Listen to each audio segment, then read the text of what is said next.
Alright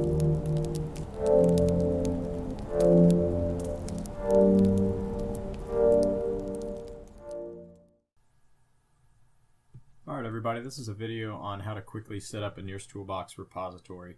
I'm currently using Linux, but the process is fairly similar on Windows as well. So we're going to look up the NIRS Toolbox. You can simply just Google NIRS Toolbox and it'll take you to Ted Huppert's lab website. When you get there, give it just a moment. It'll show you that there's now a Github repository. So if you follow the link to the Github repository, so you can find this directly, or you can do it the roundabout way like I'm doing. Once you have that, you can hit the drop-down menu and for code, and then you just have to copy this link here. So you can actually click this icon here, and that will automatically copy it so that you can use that. You can also just highlight everything, right-click and copy, or Control-C and copy. For me, I'm actually in Terminal for Linux. So in order to run this, I actually created my own folder, a NIRS Toolbox folder.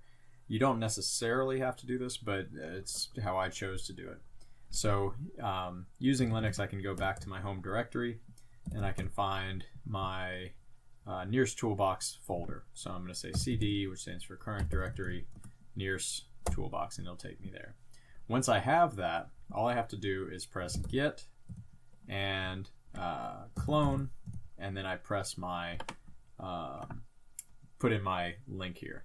What this is going to do is create basically a direct link to the GitHub repository for the NIRS Toolbox, and that means that anytime you need, you can actually pull in new updates. You can get updated in real time rather than having to re-download these versions. I'm not going to go ahead and create the repository here because I already have it, but I'll show you what it looks like. So I come to my home directory, go to the NIRS Toolbox, and you'll see within this I have all my folders right here. So this will automatically create and download and routinely give you access to the NIRS Toolbox.